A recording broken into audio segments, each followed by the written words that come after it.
One, one, one shot, now the future is yours. Go!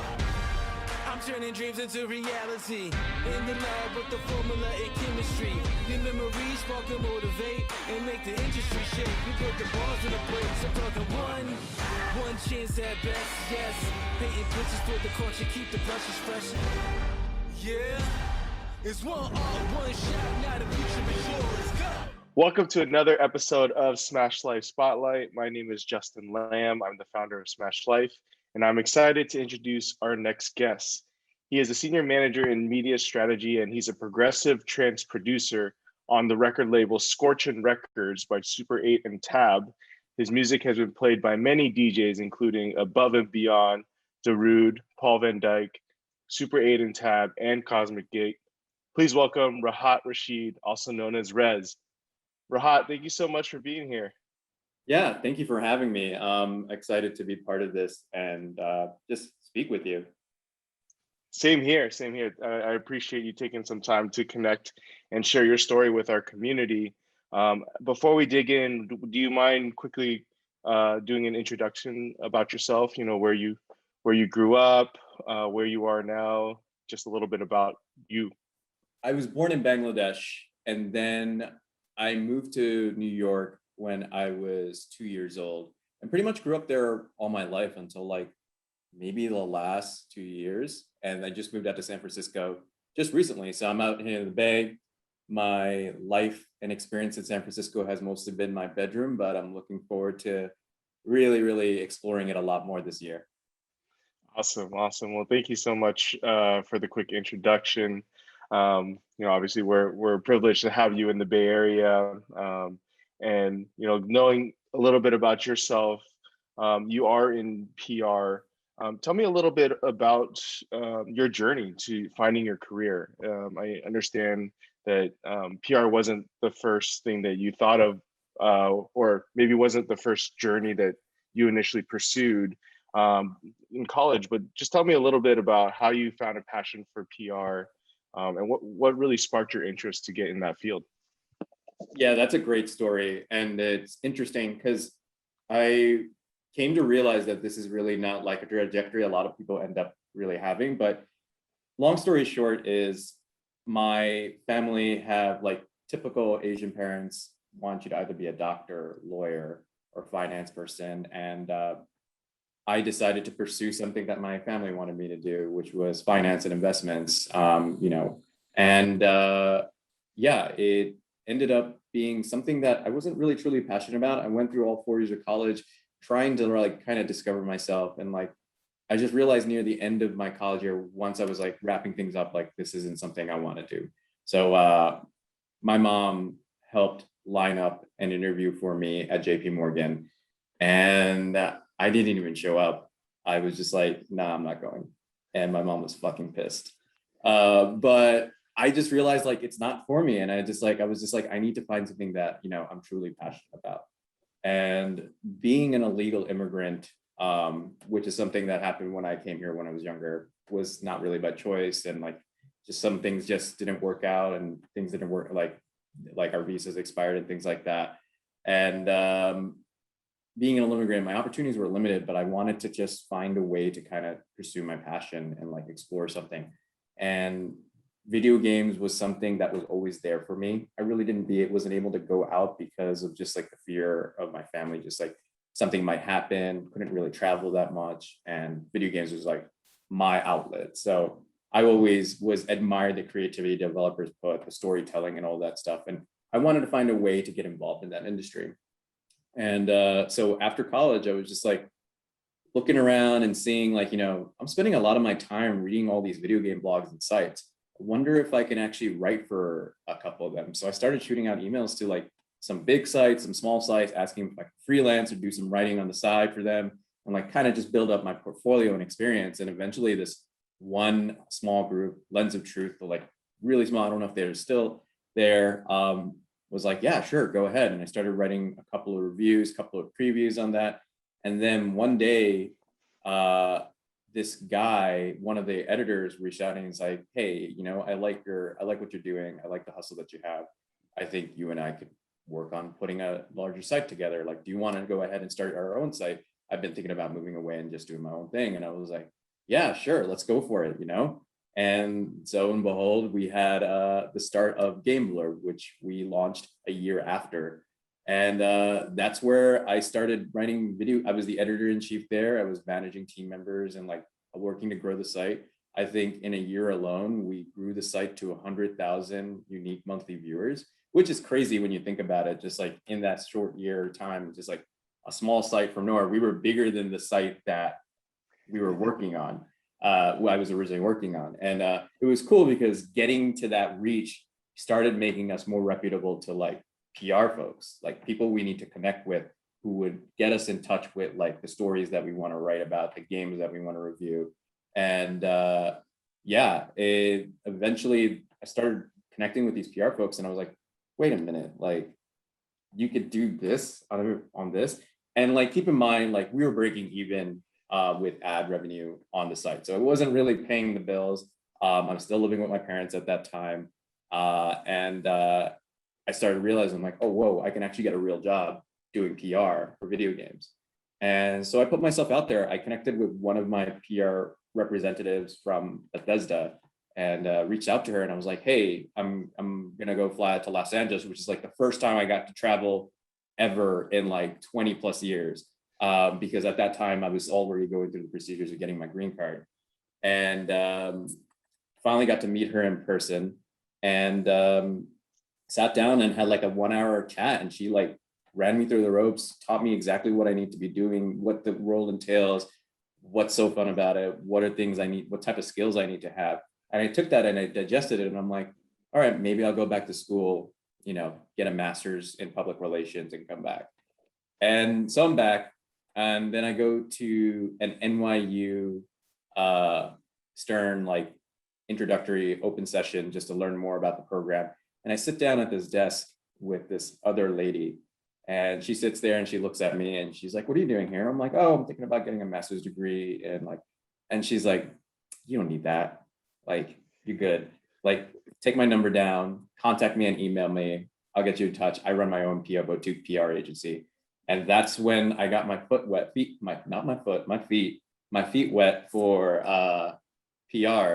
She basically taught me everything, media lists, how I do my first pitch, call downs, got me at events. And like, that gave me enough experience to eventually start looking for internships for gaming PR agencies. And I started doing research on like, what are some of the gaming PR agencies in New York City? And eventually found my first job at Triple Point PR as an intern. And then they offered a full-time role.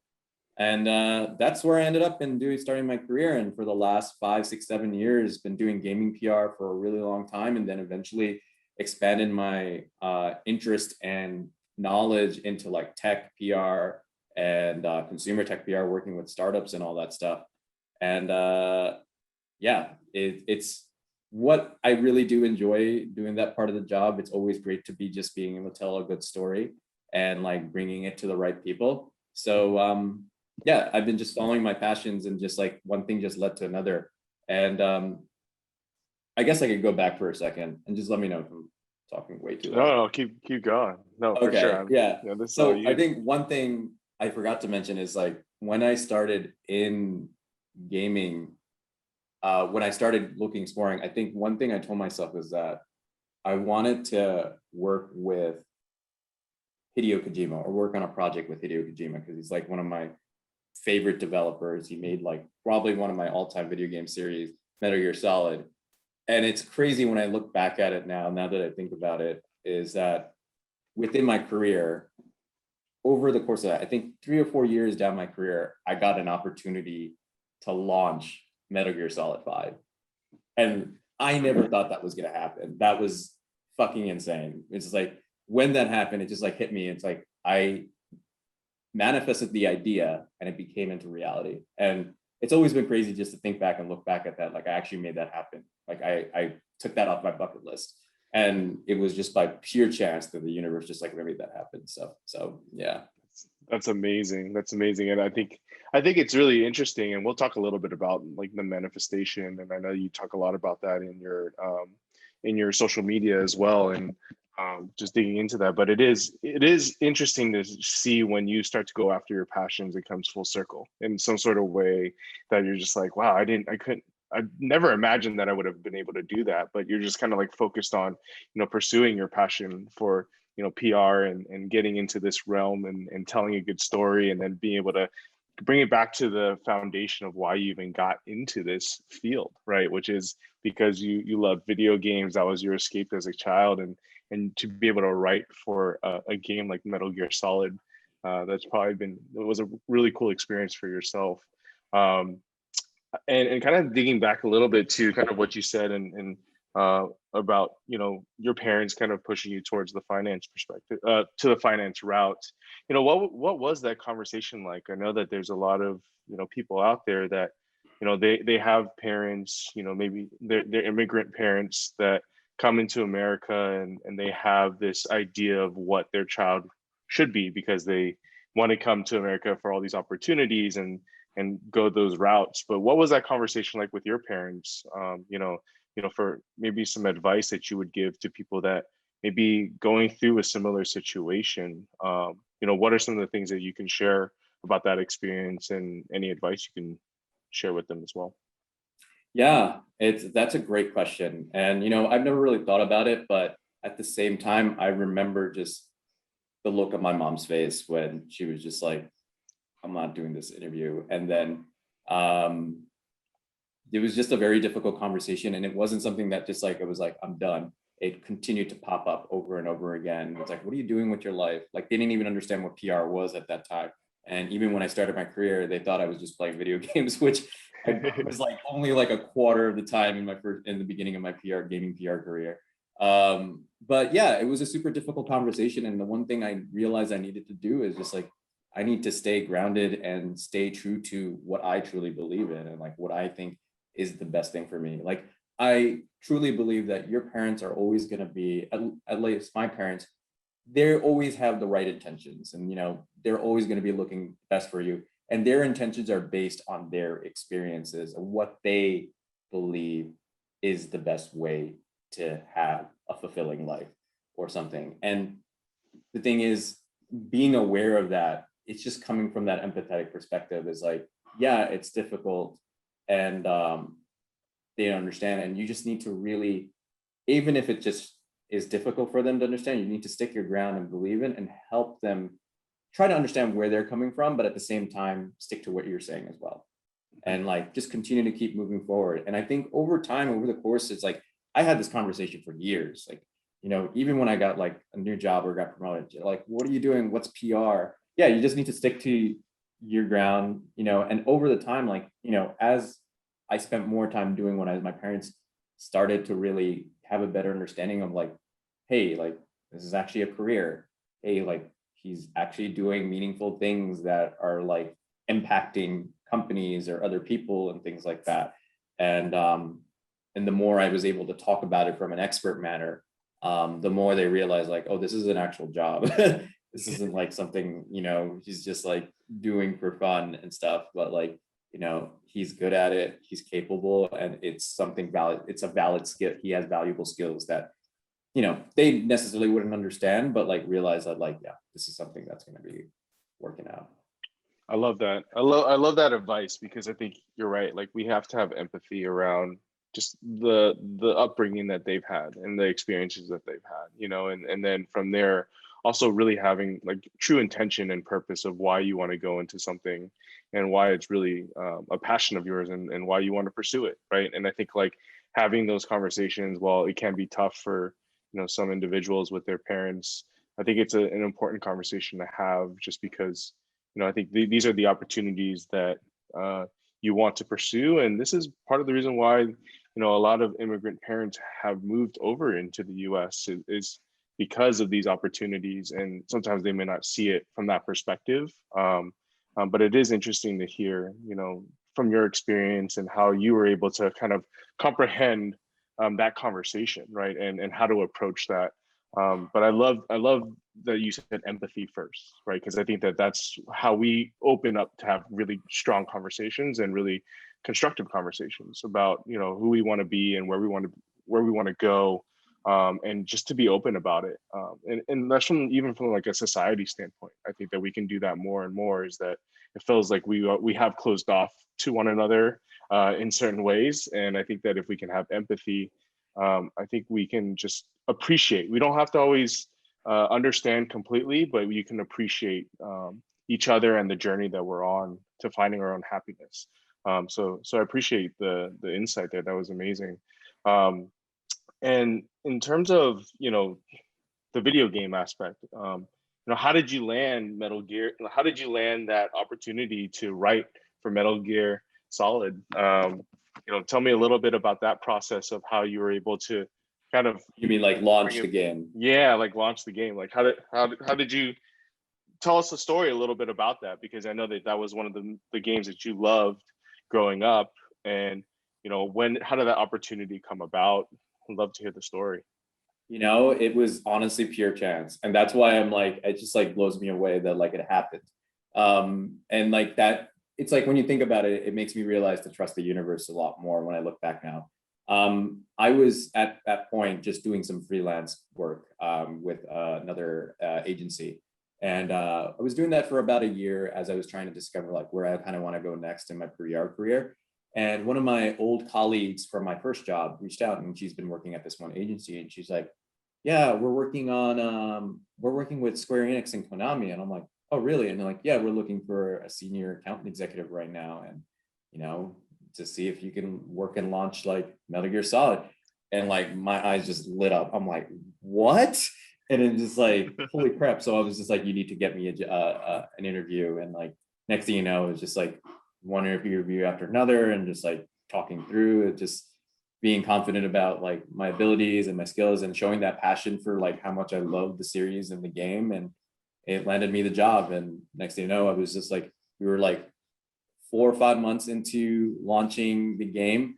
It was not the experience that I honestly hoped for. There was a lot of controversy behind like things that were happening, but at the same time, the game itself turned out to be super phenomenal for the experience that they were able to provide. And I was really, really proud of the launch we did. So yeah, it was super chance. Like I never like at that point, I just like put that in the back of my head as a thought. And I just never really realized that like it was going to come back into the future one day. And it did. And so that's what happened. It was like pure luck. That's amazing. I mean, it's well deserved. I think in the end, like you followed your passion, and those opportunities do come knocking at your door, and you gotta just go pursue it, and you saw that opportunity. You asked for an interview.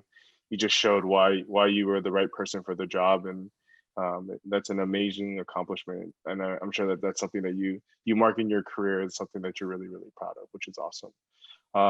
Definitely a milestone. Yeah. For sure. And I think, like when you start to think about your career and just the different milestones, what are some of the things that you've learned along the way that you're really, really proud of? I think like in terms of, maybe it's like certain accomplishments, or just kind of like your mindset, right? So for instance, like for example, for myself, I had 4 different career changes in my 10-year career, right? And I think like to see kind of just like the progression of me trying to find my purpose and my intention, to really being happy in what I do every day.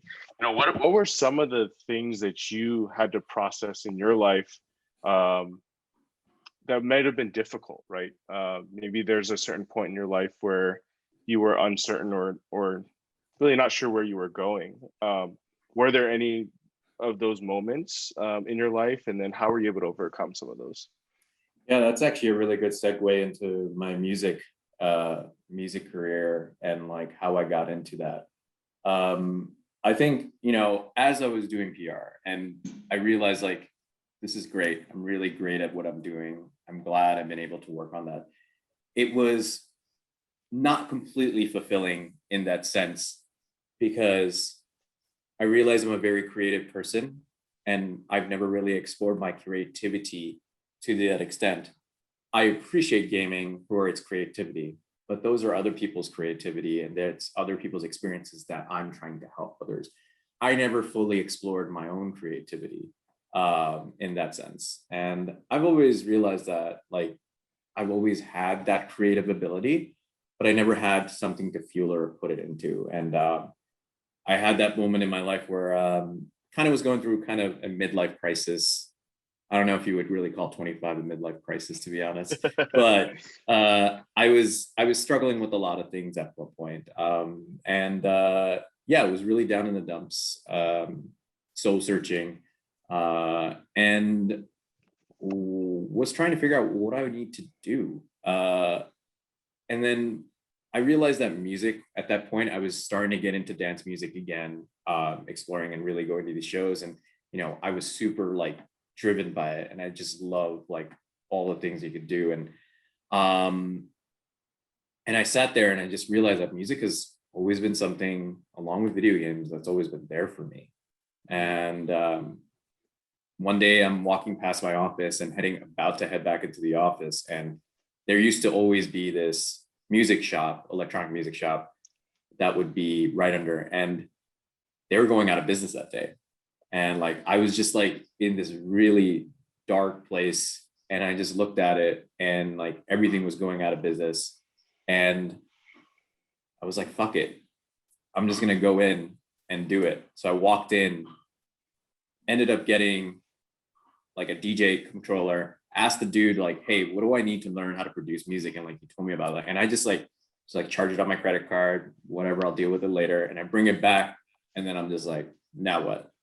And I was just like, fuck it, I'll just figure it out. And then like took the next steps of like trying to find people that could mentor me, or like find ways to learn how to use the DAW and audio production. And it's really good to hear the story, and maybe even digging in a little bit on kind of finding your mentors. You know, how did you find your mentors, or you know, what did you look for? I think there's a lot of artists out there that have mentors or want to find a mentor. What was your process like, you know, to find that?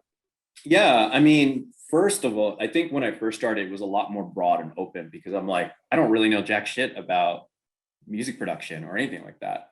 And like the last time I played piano was probably in 6th grade proficiently. And like, if you put me on an actual piano right now, and that's the beauty of music production in general, like you can be the worst pianist, but like music production will help you try to get things all lined up. But like, if you put me on a piano right now and try to make me play like a very complex song, I will fuck it up terribly. But yeah, so I started off pretty broad. I was just like looked online and like, all right, I saw this online DJ course, and I was like, all right, well, I need to learn how to DJ first, right? So I went in and did this session, and after the session, I talked to the dude, and I'm like, hey, like, you know, I'm learning how to DJ, but I also want to learn how to make music. And he asked a couple of questions, and he's like, let me connect you with this guy. Gave me this number of this dude and told me like, you know, he does one-on-one sessions. And I remember it was like literally a couple blocks from my office too, the studio. So I was like, perfect. I could just like, once I'm done with the office, I can just go straight to the studio. And so once a week I would meet up with this person who basically just taught me how to use the software. And like, I had like this super tiny laptop, like it was 13 inches. And I remember one of my other mentors, when he saw me, he's like, what the fuck are you doing on that? Like, how do you even produce on that shit? It's like, he would get really annoyed that like, I would just like be hunched over on my screen and just like making stuff on the music and stuff like that. And yeah, I think it was started from there. And then like, as I was learning more, I just try to always put myself out there. I remember when I met my next mentor, I like to talk to people on the subway a lot. And I just have this really bad habit. So I was speaking to this girl, and we were just talking about music and production. And he's like, yeah, my husband produces music too. And I'm like, oh, really? That's really cool. And she's like, she gave me her number and like told me, she said she'd connect me to her husband, and her husband reached out to me and was like, hey, like, we're doing this like workshop session. Do you want to come through? And I met him there, and we hung out, and it turned out he's just a neighbor that's like a block away from my apartment. And then I'm just like, he was like, yeah, I do one-on-one sessions. So I was just like, then I pivoted to him. So he would come over to my apartment, he'd teach me the stuff. And like, as I was learning more and more, it's like, I started getting a little bit more focused. Like, I was like, I want to like one of the things I've always wanted to do is make trance music. And I'm like, all right, well, this has been great, like learning the fundamental, learning how to make dance music, but now I want to make a specific type of genre. So then I eventually found, through connecting with other people, someone connected to me to this one mentor who's been on like some pretty big labels. Like he's been on Armin van Buuren's label. He's now doing techno under some really top labels as well. And I've been working with him since, and like, he's been teaching me basically the fundamentals, like has been showing me how to not only just like know how to use the software, but how to get even granular. How do you make sounds? Like, how do you like work on percussions? And at the same time, it's like always connecting with other producers as well who are in the same journey with you, and just always like bouncing ideas off and sharing ideas and like working on projects, and really just constantly keeping yourself open-minded of learning new things. And that's how I came to learn and grow. And like I would watch tutorials nonstop every day too. Like I remember a whole week where I just sat down for a whole week and I was just like watching this 12-hour tutorial, and like every hour I would literally spend a whole day just like trying to recreate the exact project that that the person was making, just to get to that place and learn that experience. And I learned so much by just doing that. And yeah, I still just do this today. It's something like I never stop learning. I still think there's so much crap that I could possibly learn. And that's the fun part about music production, is just like, you're never going to know everything. And it's just like a box of experimentation. So sometimes I go on the weekends and I'm just like watching YouTube videos of random things that I like, and just like watching that and then learning about it. Sometimes I'm in bed, just before I go to sleep, I watch a tutorial just out of curiosity, and then, digest it in my sleep. So yeah, it's just like always having that, not being a know-it-all thing, and just like being open to learning all the time, being open, being receptive to feedback too. I think I would never have gotten where I am in my career if I thought I knew everything and I was the shit. And like kept it that way, where I thought I was that good. Because if I didn't keep that open-minded learning experience, and I still do, I would just be in the same place where I always would be and never be moving forward. Absolutely. I agree. I think as if you continue to have the growth mindset and just willing to hear people out and just learn, and obviously you have your own journey, right? But you take that advice and apply it in your own way, and continue to grow, then you're going to start to see some amazing results, just because it's good to have outside perspective, and also take that feedback in your own way and your own style, right? Because everyone learns differently, and they apply it to, especially in music, right? There's always going to be like different sounds that you like versus other people like, but just hearing that feedback and seeing how you can make, music sound better, and the way that you want to make it sound. I think it's always great to have that growth mindset. And in terms of, I guess like as you were kind of getting into the dance scene, or at least producing dance music, what were some of the big DJs or musicians that you really looked up to in that process? Oh man, yeah, that's a great question. Above and Beyond is without a doubt probably the one artist that has played such an impact on my life when it comes to not just like music production, but also my personal life. I don't know if I mentioned it earlier, but I did struggle with depression for a while, and I think their music and their albums really shaped what I wanted to really do. And it really drive what was important for music for me. And it was the emotion that it captures, the expressive emotions that you can deliver by writing a song or music and things like that. Armin van Buuren as well, I think, is another one. Andrew Bayer, Super8 and Tab for sure. And a lot of these trance artists, and like Eric Prydz from the Progressive Side, deadmau5, all these folks really played an impact in terms of like the music and the sound that like I wanted to go for, and like really being inspired by them in the stories that they're just telling through their music. And yeah, I would just like always look at them and just be like, shit, how do they fucking do that? and like try to figure it out, and like sometimes try to recreate their songs just so I can figure it out. I will say I've failed many times, but it's always been a learning experience, and I've just been learning through that. So yeah, I think from that side, I mean, those DJs have been a great influence, but then I also love industrial metal. So Reznor is inspired by Trent Reznor, who is the front man for Nine Inch Nails.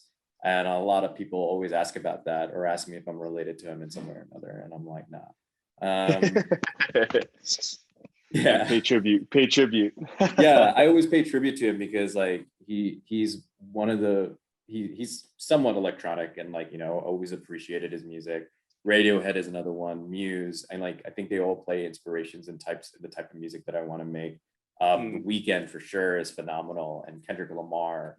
I try to keep it diverse as much as possible, because I just think, you know, you can't if you pigeonhole yourself into one diverse genre, you're just going to be making the same exact genre that everybody knows. You're not going to really be able to make something that's unique to you. So I try to always be inspired by a diverse palette that I can bring back to myself. I love that. And I think a lot of the biggest artists, they do it in their own way, right? And they try to continue to progress forward. And that's the exciting part. And you start to create these different types, not only sounds, but just different types of songs that you just never heard of before. And you're like, that is cool. And you almost can create your own genre because of that, right? And it's just pushing the bounds in that perspective.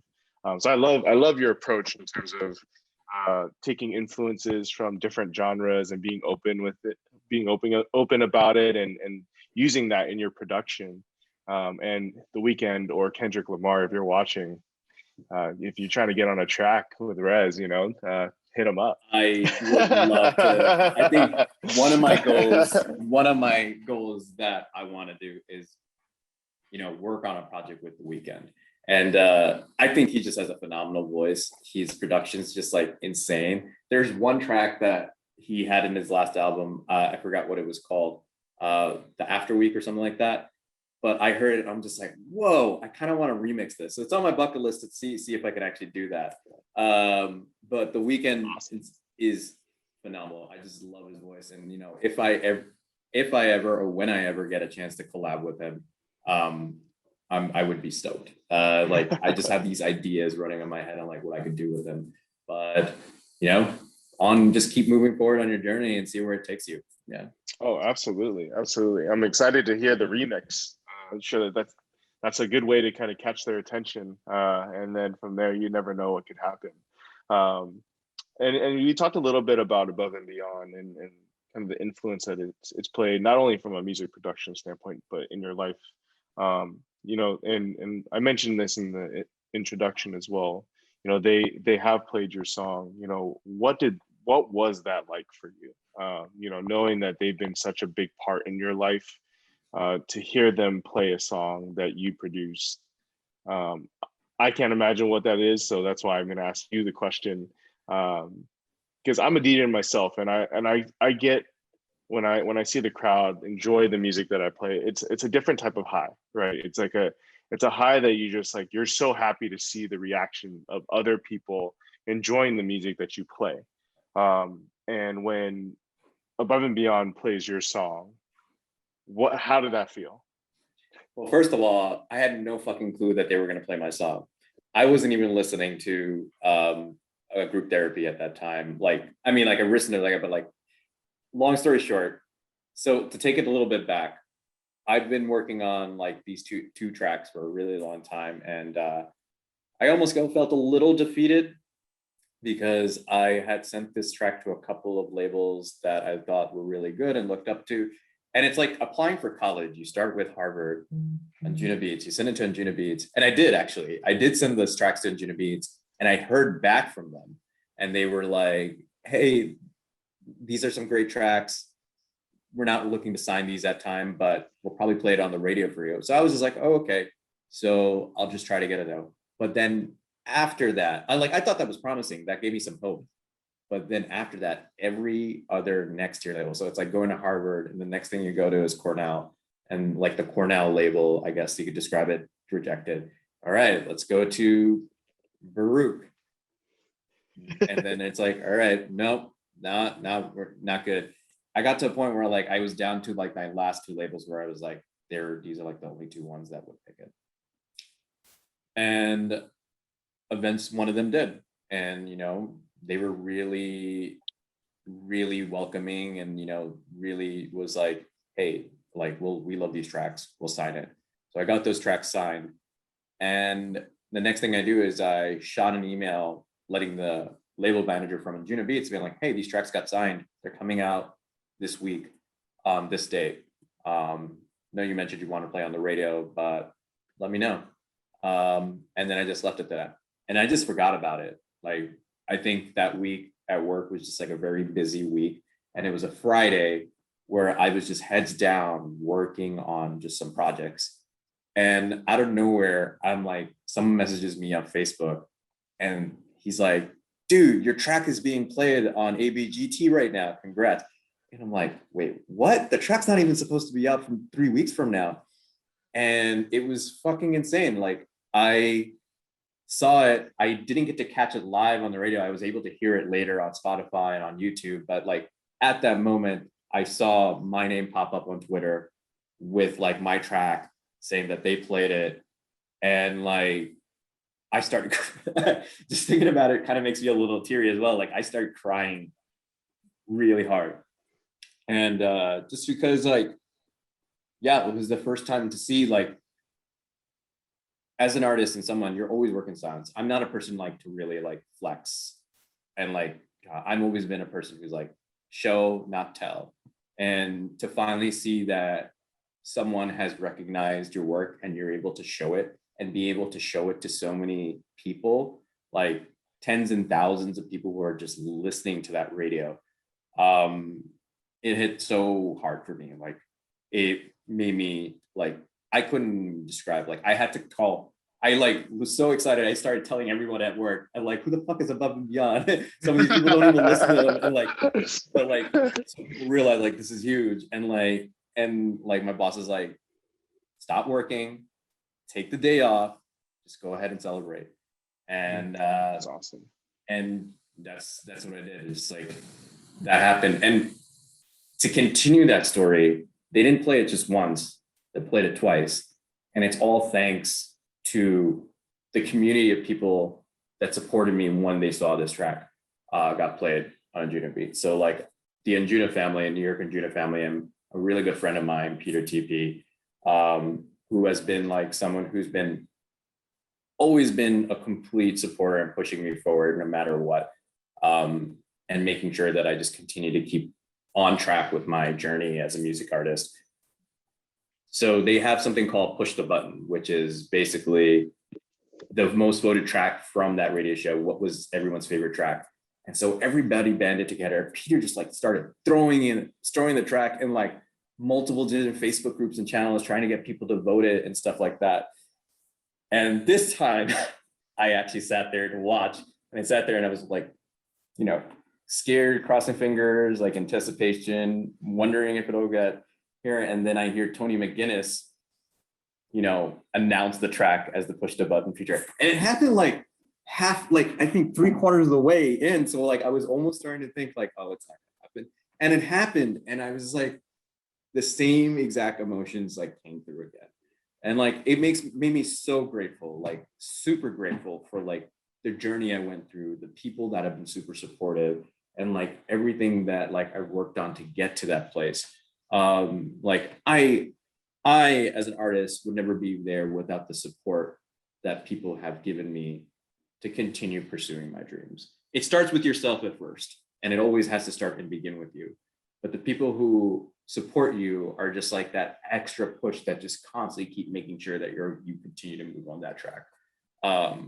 And yeah, I mean, like it was insane. It opened so many doors for me as an artist, and reinforced that, you know, even you have to go through so many rejections and have to deal with all this subject, but you can never give up on yourself. You always have to believe in yourself. I love that. And I think that's why I created this brand, right? I think that in the end, there's gonna be more no's than yeses for sure, right? And I think like everyone is on their own journey, and to be able to see people succeed and to be able to even empower by through the support of your friends, your family, your fans, I think that is what's the beautiful thing about life, and the beautiful thing about just supporting one another, right? Because then you start to see things come to fruition, and to see just get emotional about this, and how much this means to you from like an artist standpoint, but just in your life. Like this is a big chapter, right? And I think like to appreciate that and to know that you are doing it your own way, you're smashing life in your own way, and your journey is going to be different from mine, but just to know that the things that you've had to go through to get to that point and believe in yourself, it just reiterates the fact that you just have to believe in yourself and believe in your intentions and believe in your purpose and just do things for yourself. Because I think that in the end, when you start to do it for yourself, people will start to notice, they'll start to appreciate.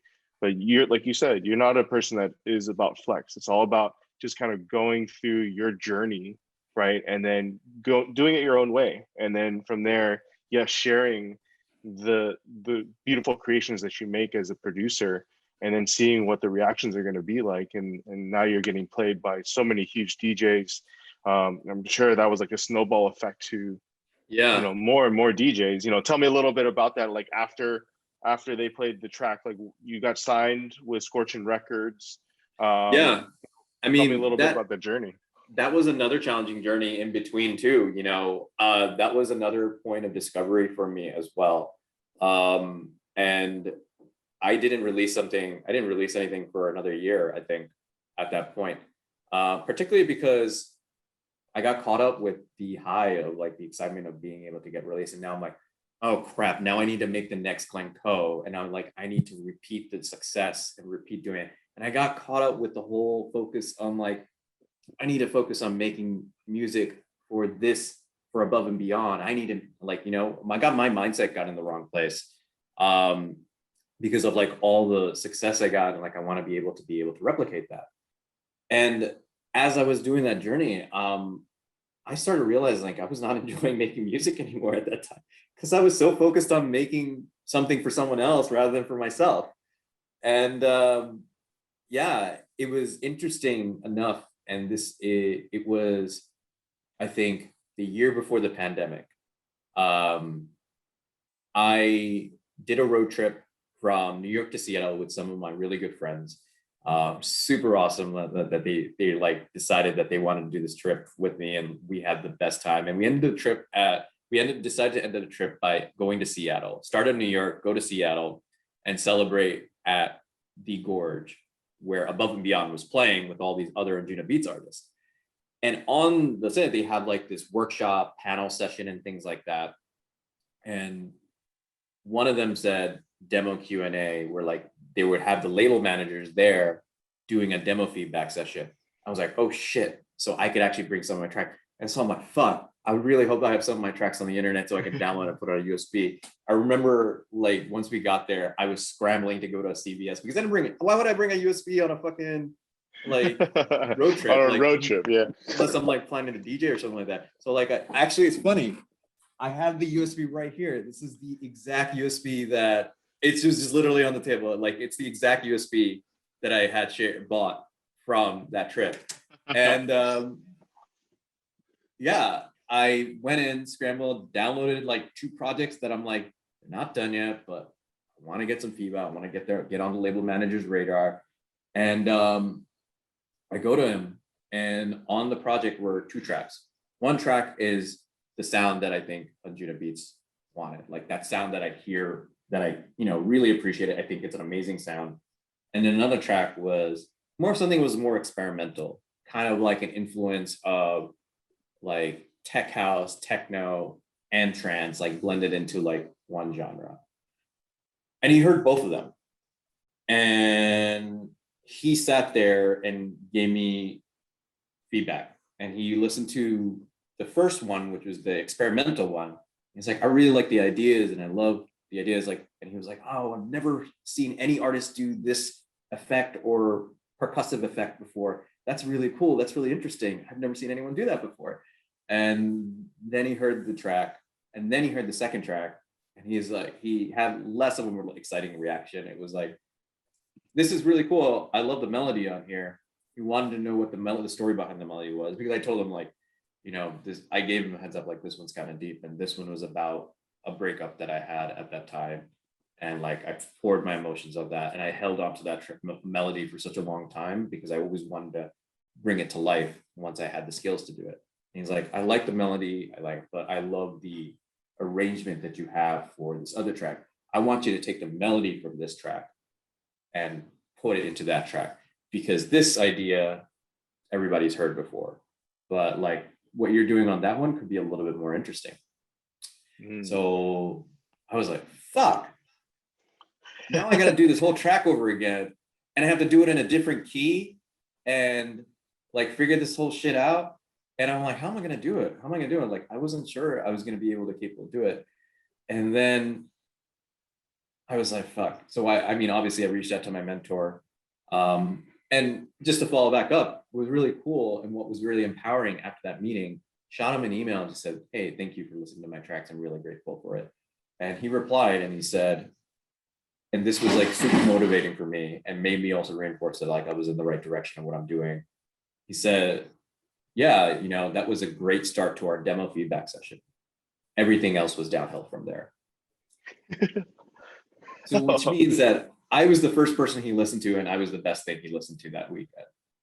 And that was just like, amazing. Shit, like, I think I'm definitely doing something right. Mm-hmm. And I've always been super grateful for it, because he reminded me exactly the reason why I wanted what I was doing for music. And it was doing it for myself. I had a lot of fun making that experimental track because it was just more of me, whereas the other track was just like more of like the sound that I think a Juno Beats wanted. And the next thing I knew is just like I sat with my mentor, I'm like, gave him the feedback, like, hey, this is what they said they want me to do. How the fuck do I do this, man? And like and it wasn't really that difficult of a change. It was like a key change and then bringing that melody. And then I sat there by myself and then like tried to figure out how to, it was like working out a puzzle and like, how do all like fit all these pieces? And as soon as all the pieces fit together, I was just like, this is honestly my favorite track. Like, it's to this day, the track is called 2,800 Miles. And it's this day, one of my favorite tracks that I've ever made, because it truly became what I wanted. Like, it came exactly how I intended it to be. I always think like, yeah, every producer can make it better. And I sometimes want to make it, but like, honestly, I'm happy with where I was so proud of it. And came with that. That's amazing. Next thing you know, I sent it back to Juno Beats. And he was like, hey, this is a really good track. We're not ready to sign this right now, but here's your recommendations. I think you should send it to these labels. And he named 2 labels, and one of them was Scorchin Records at that point. And I've known Scorchin Records for a while. I was just like, Super8 and Tab. Okay. But I looked at the label and I'm like, their sound is a lot more aggressive than what I'm making. My track was a little bit more progressive and more like melodic. And I was just like, why would you want to send me to that? Like, I don't even see it. But I was just like, I didn't have any contacts there. So I literally shot it in the dark. I sent it to a demo. And in that point, I was doing that whole process again of like sending it to other labels. And I just kept getting rejected and rejected and rejected. And I was getting to that feeling of feeling defeated again. And like, out of like, at some point, I think it was around the time when I moved to San Francisco, actually. Yeah, it was, I think 2 months into moving to San Francisco. I got an email from Super8 and Tab themselves. And he's like, hey, I really like 2,800 Miles. You got any more? And I was just like, what the fuck? Like, I was about to give up. I was at a point where I'm like, maybe I should just like continue focusing on my career, PR, move forward for it. And like, that was crazy. And it was crazy because I didn't get back to him right away. Because I'm like, fuck, I need to find another track. And he kept emailing me, and Tab, he's like, he's like, dude, I can't stop listening to this track. Like, I really want to sign this. And I was just like, shit, like this guy really likes this track. And so I sent him another project, which was also another personal project, which was inspired by a video game, Kingdom Hearts, being able to bring my video game inspirations into that, and taking like being inspired by the melody of Kingdom Hearts and bringing that and taking my own spin on it. And he loved that track too. And he's like, I want to release these 2 tracks as an EP. And since then, you know, he's been super supportive. Like, he has allowed me to make whatever the fuck I want. And this year alone, I think my sound I've been experimenting more, and that's what I like doing. And I'm exploring, like trying to find ways to blend genres and things like that. And I remember him saying, he's like, you changed your sound a bit, but I like what you're doing. Just keep doing what you're doing. And I'm very appreciative of that. And like, that's what I want, like grow as who I want to be as an artist and just keep doing what I'm doing. I can't stress how much I love being on Scorchin Records and being part of the Scorchin family, because like there isn't a label, like I haven't even searched for another label anymore. Like, you know, even if there's another chance to be on Anjuna Beats, you know, I think Scorchin always will be my first home in general. And it's because of the support that the label has given me and just like growing myself as an artist and like really, really making sure that like, you know, I continue to keep pushing myself forward. And it's not like, you know, he'll give feedback and like, he'll give constructive feedback in a way that I can just continue making myself tracks better. And like, they always turn out to be better. The one time I didn't listen to his feedback, the track got released and it's a great track. It's called How Could It Be? But it was something that he gave me feedback where I realized, like, I look back at him, I should have listened to him. But, you know, you live and learn. Yeah, exactly. I mean, I think like, you know, just hearing your journey and just what I take from it is you're just being your authentic self. You know, I think in your own style, in your own way, and trying to experiment. And it sounds like people want to hear that. I mean, like in the end, like they hear those same sounds all the time. But I think that's what excites them, is that when you're different and you're really just trying to push the bounds but you're doing it in your own way. And it sounds like that's what they want to hear. And so that's amazing. And thank you for sharing that story. That's phenomenal. And congratulations. I think that's amazing that you're signed with Scorchin Records and you found a place for you, right? A place that you can get the feedback that you need to be able to create amazing tracks in your own style, but they're supportive in any type of style that you want. And that's amazing. And in terms of, and you know, I think as a DJ myself, it's just great to hear from a producer like you, that to hear your journey, right? And I think, you know, there's so many musicians out there, and obviously, you know, it's really tough to make it out there.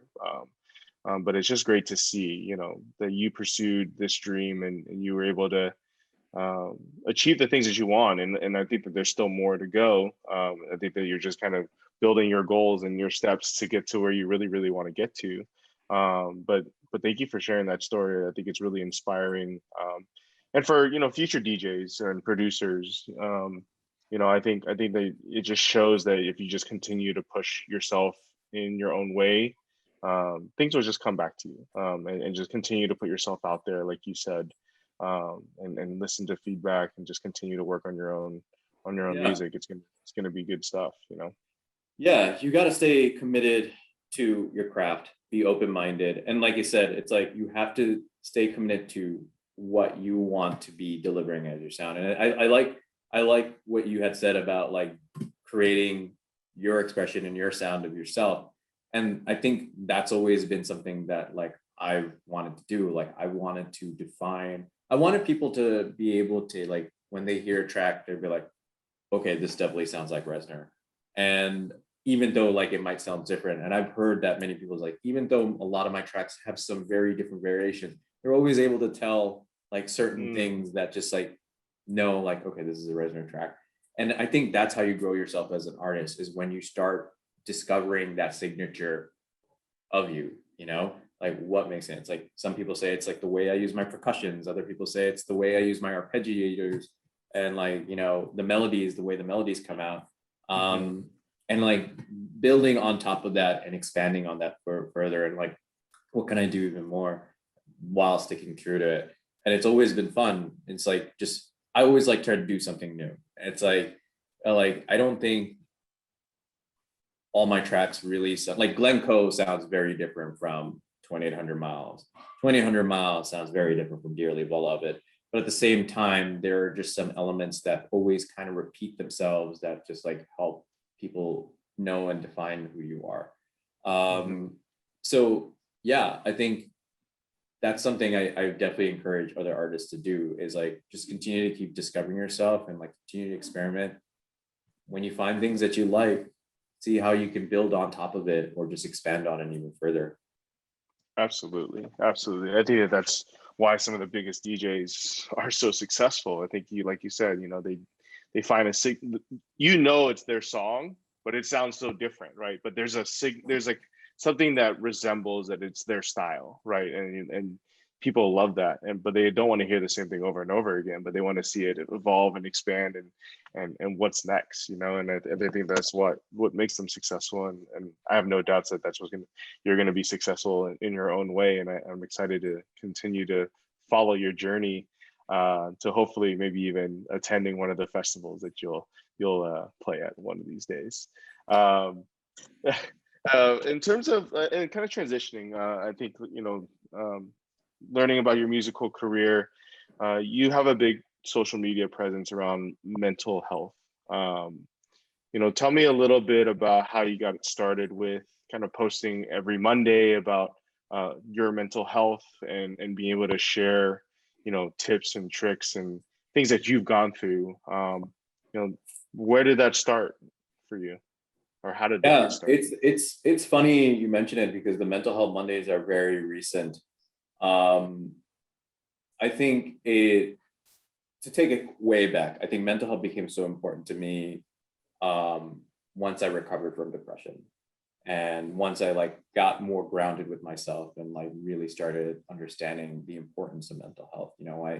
When I was struggling through depression, I had a therapist and did CBT, cognitive behavioral therapy, and like got to a place where like she was like, "Oh, I got nothing else to do with you. Like, you seem like you figured yourself out. Like, I don't want to take your money from you. Like, I think you're ready to go on, do this on your own."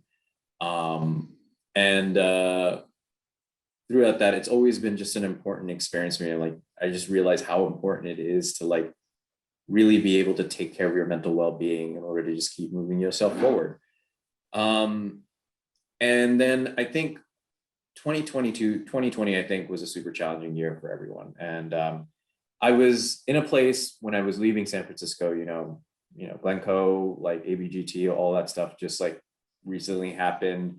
Had a lot of great supportive friends, really grateful, was in a good place, was moving on a positive note to San Francisco, a new city, excited about moving out there and exploring a new world. And then the pandemic hit. And it didn't immediately hit me, because as an introvert, being at home is like fine. Like, I'm like, oh, we gotta be stuck at home. All right, cool. I'm just gonna be producing more music or just like chilling with my friends, playing video games. And but like it slowly hit me, and like I slowly felt like I wasn't taking care of myself the same way. I wasn't working out as I used to, as much as I used to. I was getting into like some bad habits in general, just like, terrible sleep times, eating terribly. I definitely lost a lot of weight through the pandemic. And, I think I lost like very quickly 10 pounds. And then thankfully, every time I went to visit my mom, she fed me well. I gained those 10 pounds back. And then in between, I got into a long distance relationship, and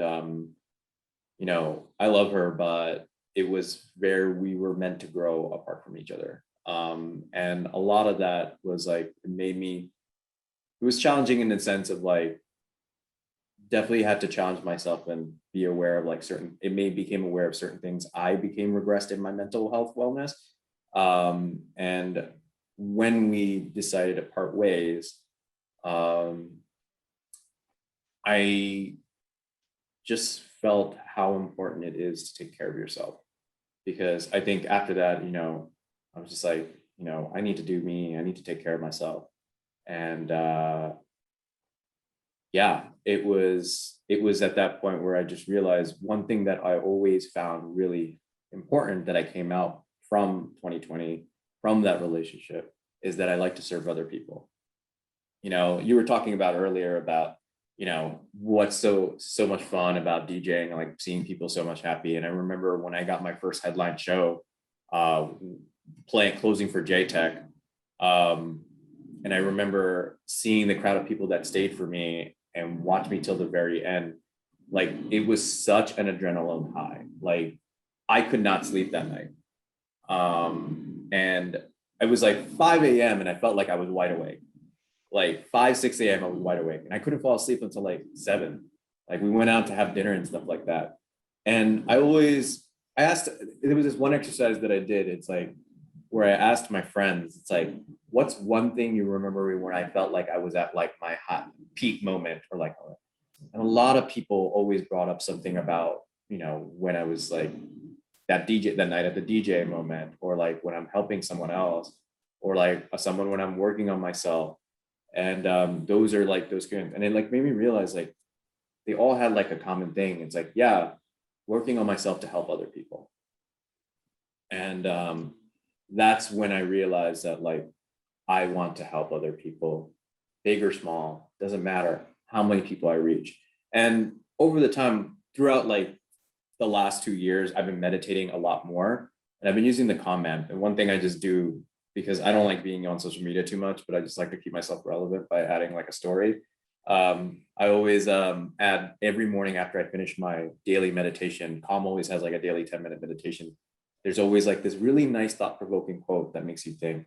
And I like sharing with people. And as I was doing it, people would always comment about how, like, I would hear from people like, dude, like, this is super helpful. I really appreciate you sharing this. And like, eventually I started getting a little bit more comfortable opening myself up about my mental health experiences. And I started realizing people really appreciated it. People actually got value out of it. And like, I was just doing me, but at the same time, I felt great being able to help people, just no matter what. Like even when, and then, as I was going through this year, I just realized like, hey, I'm going to take an effort to really be more proactive about this, because it really matters so much to me. And whether it hits one person, whether it hits 20 people, you're still making an impact. And that's all that matters. And I just do it every Monday. I just remind myself about a thought or something that I've experienced or something that I think will be helpful.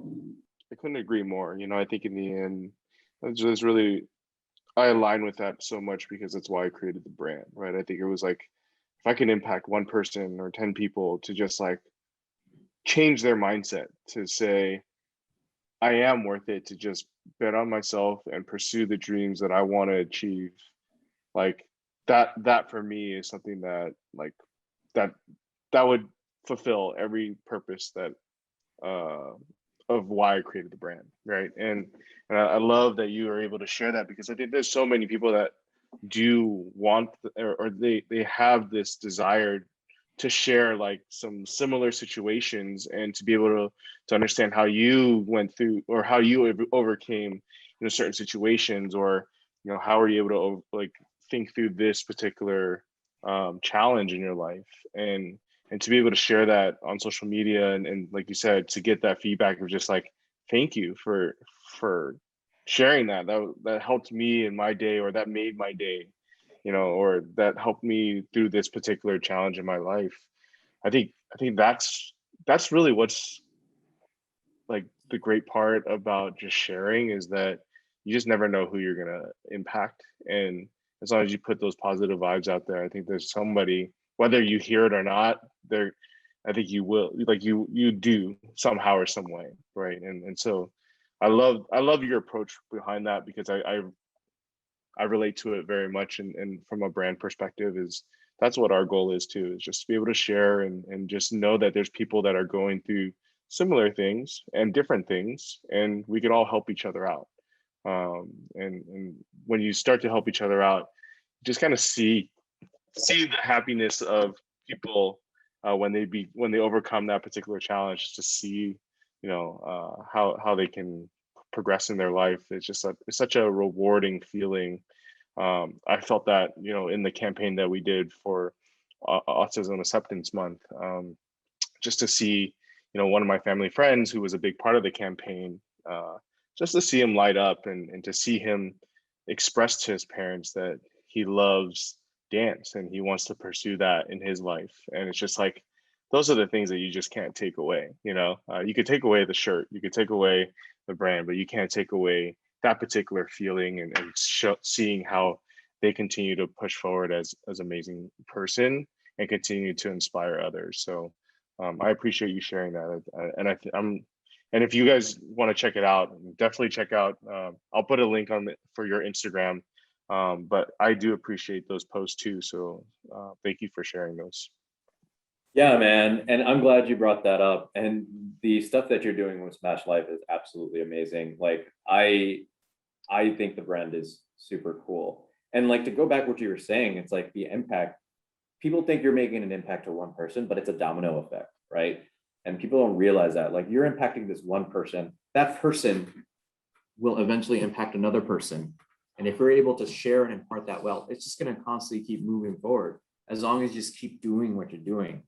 And you may think you're only doing one, but you're giving it to the world. I think everybody gets caught up on like trying to get that validation of trying to get the impact of like, you need all these people to be impacted. But no, that one person, you just change. If you can change one person in your life, right? That person could do something even greater. And that would be a result of something you did for that one person. Like, it's not unnoticed. And that person is not going to be like, not take that into consideration. They will remember that. Absolutely. Right? And you just have to look at it that way. Every little thing counts. And like, I think that was part of the reasons why, like, for a while, it was just like, oh, no one really cares, like, that I'm posting up these posts. And like, sometimes I have posts where there are a handful of people who post on, and then there are sometimes where like I have 5 or 10 or 15 people commenting on my post about like, this is awesome. But at the end of the day, that one person, if one person is heard, that's all that matters, right? You just help that one person, and that one person may eventually help another person out. And that's, absolutely, karma. I like to say, like, good karma, right? Like, it's absolutely fucking stupid to not be doing good, because karma is gonna, like, doing good is only going to result in having good things happen to you, right? So you just gotta keep it that way, and like, just keep that mindset. I agree. I think like if you exude positivity, you start to surround yourself with people that exude that same type of energy, right? And I think if you, like you said, when you start making those domino effects, I think just the world in general is going to be a better place. Like, imagine if you continue that domino effect, it opens the world to so much more than just kind of like, you should be this, you should be that. Like, there's different perspectives and there's different ways of living life, and we can appreciate those things, and I think like, if your goal is to make $1 billion, like, I appreciate that. You know what I mean? Like, that's your goal. I'm not going to ever stop you from that. And I think it's like, how can we help, right? And like, how can we help each other to achieve the dreams that we want to achieve, right? And it might not be money. And a lot of people, it's not money. It's about happiness, right? And I think like, once you start to pursue your happiness, yes, the success will follow you, and you'll start to see things happen, right? And you're just like, wow, I'm just doing what I love, Yeah. But I agree. And it's so yeah, you bring up, sorry. Oh yeah, go for it. Yeah. No, I think you bring up a good point about happiness. I think a lot of people are always searching for happiness, but happiness isn't something you really find. It's a state of mind. Like, you either are happy, or you can't find happiness in the future. You don't create happiness. You just be happy. And I think a lot of people get lost on that. And like, as you search, you're going to search on what makes you happy. That's different. But once you find what makes you happy, you live it. You live that moment and stuff like that. Absolutely. I love that. Yeah. Because I think that in the end, there's a lot of times when we when I say we, it's, I think like as a society, that oftentimes it's like, oh, I'm gonna do that when I retire, you know? And I'm just like, when you retired, that's like, that could be, you know, if you're just starting out in your career, that could be 40 years from now. And like, who knows what life is gonna be like at that time, you know? And it's just, and I think like we have to, while, you know, you balancing, you know, our passions and what we can actually, you know, make money to survive and have a living. I think like, you know, being able to do both and then, you know, discovering where you really want to go, right? But I think that in the end, you should always be pursuing your happiness. That's how you smash life. You know, you can, there's multiple facets of that. And just to be able to continue to do that, express yourself, be yourself, help each other out. Think just good things are going to happen, like you said, Yeah. from a karma standpoint. And moving on to just some general questions for you, you know, in your, for you, how do you define success? Yeah, that's a great question. I think success is different for everyone for sure. For me, success is, I've been thinking about this a lot. And for me, success is being able to make an impact on other people. Right? I love that. Yeah, making an impact on other people, making people feel happy, serving others. And that's something I've just recently discovered a lot more myself more recently. I just love when I can put a smile on someone's face, whether it's through music, whether it's just through conversation, whether it's just like spending time with someone. It generally just makes me happy to see that. So success for me is just like being able to serve others and serve others in a positive way. I love that. I love that. I agree. I think that in the end, just to be able to see, like you said, the impact that you make on somebody else and see them thrive in their own way, it's a different high, like similar to like music. And when you play music for somebody, you know, it's that high Yeah. of just seeing them happy. Yeah, For sure. even with my music, like I think like even when I get notes from people saying like, hey, dude, this track really moved me, I want to hear more from you. I'm like, that's awesome. Absolutely. Absolutely. It's like they're on the same wavelength as you. And it's just so good to be able to provide any type of support in that way. Um, and another question that I had for you is, you know, if you could go back 10 years and give yourself one piece of advice, you know, what advice would you give yourself? Trust the journey and believe in yourself. You know, I struggle with, even when I was younger, I struggled with a shit ton of self-doubt. And like that level of self-doubt was hindering, you know, it's puts these limiting beliefs on you. But challenging those self-doubts is what pushed me forward and keeps pushing me forward.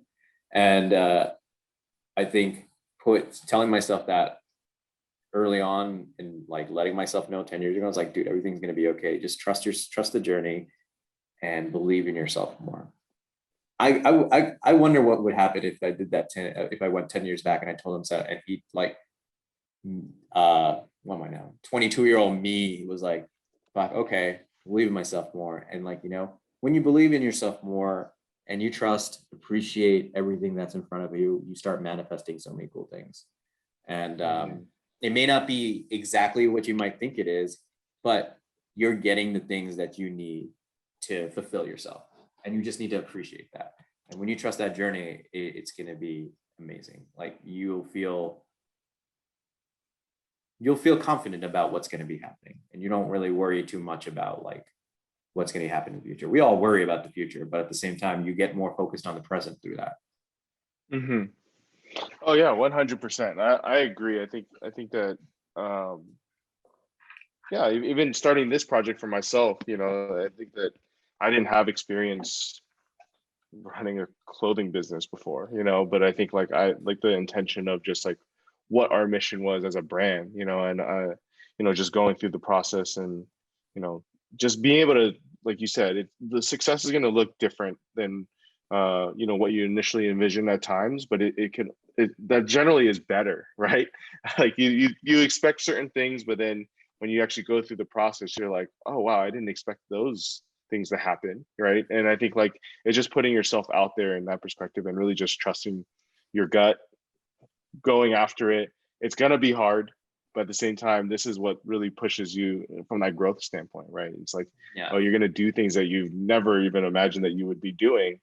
For instance, me doing interviews, right? Like this. And it's Yeah. just like, but it's amazing because I'm learning from the people that I get to interview. I mean, selfishly for myself, I just get to learn and talk to amazing people. But like, you know, I've also made some really, really great connections like you and many others that I've interviewed so far. And those are the types of things that I really appreciate about this whole journey. So yeah, I thank you for that advice. Let's see. Anything else you want to share in terms of how we can continue to follow your journey as a music producer? You know, where can they find you? How can they listen to more tracks? Give us the rundown. Yeah, man. I think for any aspiring music producer, it's something that I've learned through my journey is don't be afraid to put yourself out there. I used to, when I started producing, I got super excited. I have some tracks that when I look back at it, I'm like, these were really terribly produced, but I'm super proud of it. And I just kept doing it, you know, kept putting myself out there. And what I mean put myself out there is, yes, express yourself with your music and you'll be improving over time with every little track or every progress you make. Network with other people are like-minded people, other producers, and like learn from them and grow from them and like, you know, help them as well. You know, you're supporting yourself, but always be sure to make sure to support others too in the journey. And just keep on pushing. Don't believe in yourself. If you truly have a vision for what you want to be doing with your music, it will be God. I think, you know, great music is always heard. It's always going to be found.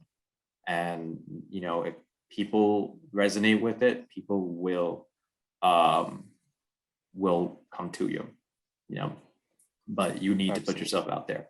You know, I'm so like all over, I'm so limited on like, I like to say social media is a highlight reel, but don't be afraid to show your music over there. You know, it's a great way to express it. And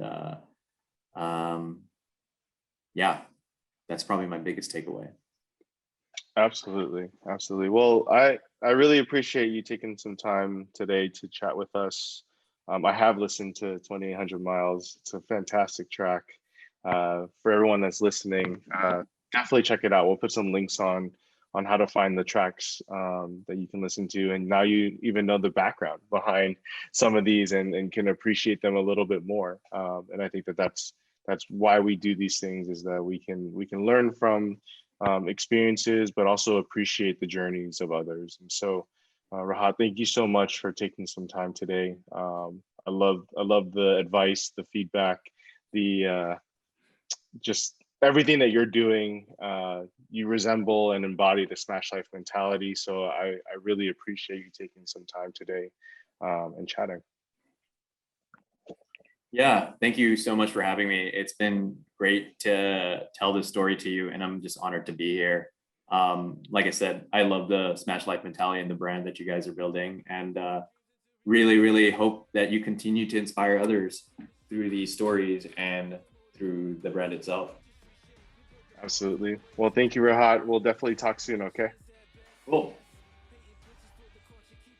Thank you for tuning in. If you enjoyed the interview, make sure to click the subscribe button and follow us on our social media.